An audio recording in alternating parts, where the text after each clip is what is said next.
pas du tout par contre. Vous savez, il faut quand même que je parle de quelque chose. Ça pèse trop sur ma conscience et je peux pas ignorer ce fait jusqu'à la fin de mon existence. Donc, je vais vous en parler aujourd'hui. Déjà, merci à toutes les personnes qui commentent mes vidéos parce que même si YouTube fait tout pour me faire mourir, je vois qu'il y a toujours des gens qui me suivent et qui commentent mes vidéos. Donc ça, vous êtes des perles, merci. Maintenant, je m'adresse aux personnes, déjà qui prennent la peine de m'écrire, mais qui décident, pour une raison que j'ignore et qui m'est un peu incompréhensible, qui décident de me vouvoyer. Alors, comment dire? Je ne vais pas passer par 4 chemins.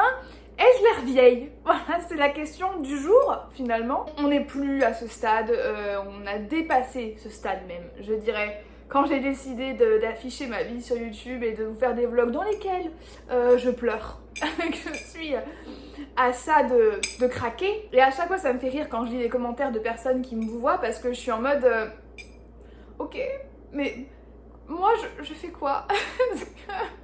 Comment je réponds? Est-ce que je vous vois aussi? Parce que genre, vraiment pour moi vous êtes mes potes compotes. Et quand on vous voit, enfin je peux pas tutoyer une personne qui me voit, vous voyez? Voilà.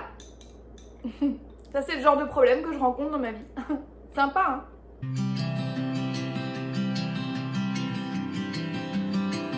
Bon, c'est pas tout, mais on est là pour faire un book haul. Voilà, vous avez cliqué sur la vidéo pour ça.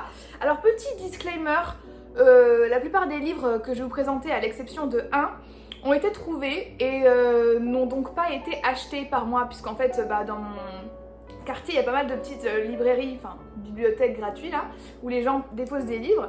Et étant donné que j'ai pas un budget de ouf, que je suis étudiante et que je suis pauvre, je n'ai pas beaucoup les moyens.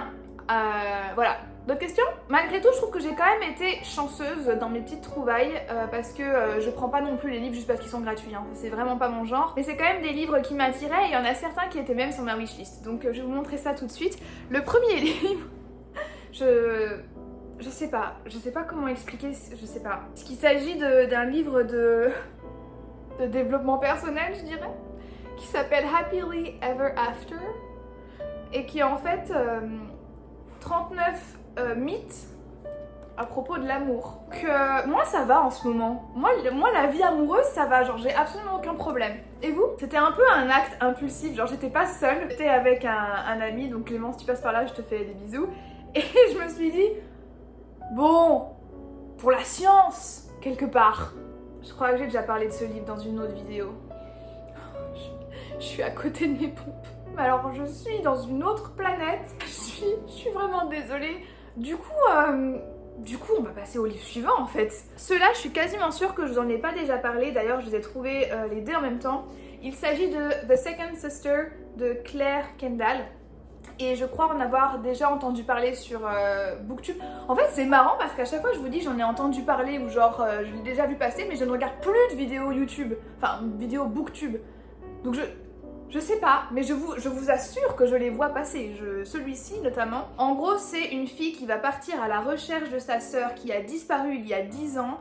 Et il y a de nouvelles preuves qui relient en gros la disparition de sa sœur à Jason Thorne, qui est d'ailleurs en prison pour avoir tué plusieurs autres femmes. Et donc du coup, cette fille... Enfin, la protagoniste va essayer de relier, de trouver ce qui est arrivé à sa sœur, tout simplement. J'avais trouvé ce livre quelques semaines avant Halloween, j'étais encore dans un petit mood mystère, etc. Et très sincèrement, je le suis toujours, enfin j'aime toujours ce genre d'histoire. Du coup, le même jour, j'ai trouvé Took de Mary Downing Hone. Et c'est une histoire de fantôme. Donc encore une fois, genre j'ai été assez superficielle en fait parce que pour les deux livres, je me suis fiée à la première de couverture. Et là, il s'avère que je suis fan d'horreur, je suis fan de mystère, etc. Et encore une fois, c'était quelques semaines avant Halloween. Et là, alors, je vais essayer de vous dire de quoi il s'agit. Ok, donc déjà, ça se passe en Virginie. C'est un bon début, on les aime bien puisque ça vote Biden là-bas. Ah non, ça se passe dans la campagne avec des fermiers. On est en droit de se poser des questions alors. Ok, donc apparemment, ça parle d'une tata. Du coup, une tata qui s'appelle Vieille Tata, enfin Old Auntie, et qui capture les enfants, enfin les filles, les petites filles, elle les garde captives pendant 50 ans, et après elle les libère. C'est quoi le projet là? Je comprends pas. Oh là là, la gamine va commencer à parler à sa poupée. Ok, donc on part sur des disparitions d'enfants, de conversations avec des jouets inanimés et d'une vieille dame visiblement qui vit dans la campagne, qui est une sorcière. Écoutez, ça a l'air sympa, puis en plus c'est pas très gros, je vous en dirai des nouvelles bientôt. Ce livre-là, je vous l'ai montré dans ma pile à lire de l'hiver parce que j'ai vraiment envie de le lire. Il s'agit de The Handmaid's Tale de Margaret Atwood. Ça fait un petit moment qu'il est dans ma pile à lire. Et j'étais trop contente de le trouver parce que voilà, c'est un truc que je voulais lire vraiment et puis il était gratuit, il était là, donc c'est vachement cool. Et j'en ai entendu que du bien, enfin que des bonnes choses de personnes qui ont lu le livre, qui ont vu la série. Et pour ceux qui ne connaissent pas ou qui n'ont pas entendu parler de ce phénomène-là, on est sur une dystopie. Les femmes sont divisées en sortes de castes et pour une certaine partie de la population, leur destin c'est de procréer. Voilà, c'est des utérus sur pattes finalement. Donc je pense que ça va être une lecture un petit peu difficile à digérer, mais je suis très curieuse parce que comme dit, j'ai vraiment entendu beaucoup de choses positives au sujet de cette histoire. Et je crois que le même jour, ou alors quelques jours plus tard, je suis tombée sur Ma petite vie, Eragon de Christopher Paolini. Ça me fait penser, j'ai rêvé que je me faisais tatouer. Parce que en fait, bon, je vais pas vous dire de quoi il s'agit, mais j'ai envie de me faire tatouer. Mon premier tatouage, je sais déjà ce que ça va être et c'est en lien avec cette saga justement. Et j'ai rêvé de ça cette nuit. C'est un signe, il va falloir que je le fasse et vite. Bref, en tout cas voilà, je l'ai trouvé ici et je l'ai pris parce que je l'ai jamais lu en anglais.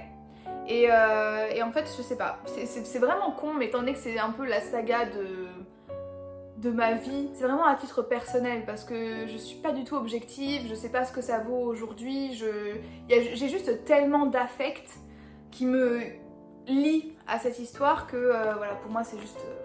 Et donc avoir ce livre avec moi dans ma bibliothèque ici, c'est con mais ça me réconforte. Genre j'aime bien le regarder, j'aime bien l'ouvrir parfois, regarder la carte qui se trouve derrière de la Lagaïsia, enfin vraiment une histoire que j'aime trop. Et pour le coup j'ai très envie de le relire cet hiver. Et enfin le dernier livre dont je vais vous parler, c'est un livre que du coup j'ai aussi acheté et que j'ai déjà lu parce que je l'ai acheté pour un cours. En gros je voulais le lire à titre personnel mais du coup je m'en suis servi pour une de mes recherches de ce semestre. Il s'agit de Peau noire, masque blanc de France Fanon, un incontournable dans la théorie postcoloniale, littérature postcoloniale. Et en fait France Fanon c'est vraiment quelqu'un qui est connu justement pour avoir mené des recherches et avoir poussé des réflexions liées au colonialisme et au post-colonialisme.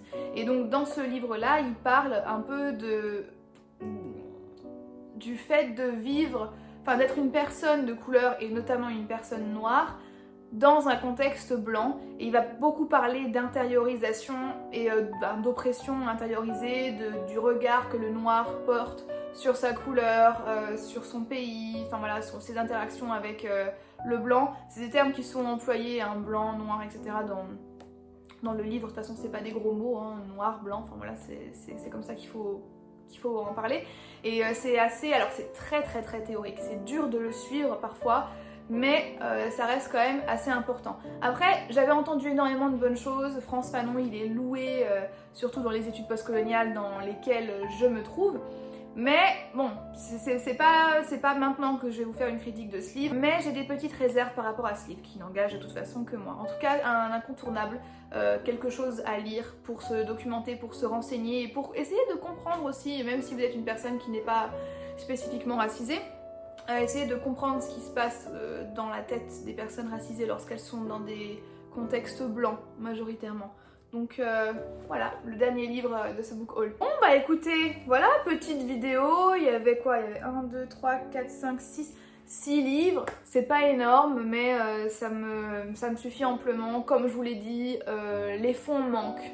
À un moment donné, je n'ai pas le pécule qui va avec mon envie d'acheter des livres, même si je pense que là, vu que ça va être Noël, je vais peut-être m'aller me faire plaisir en librairie. Mais j'espère que cette vidéo vous a plu. N'hésitez pas à me dire si vous avez déjà lu ces livres, si vous les connaissez, etc. Je pense notamment au livre sur l'amour. Peu de personnes doivent connaître ce livre, mais je suis quand même très curieuse de savoir ce qu'il vaut. En tout cas, moi je vous remercie d'avoir regardé cette vidéo. Merci aux personnes qui vont commenter, liker et s'abonner à ma chaîne. Et comme d'habitude, je vous dis à bientôt dans une prochaine vidéo. Bye bye.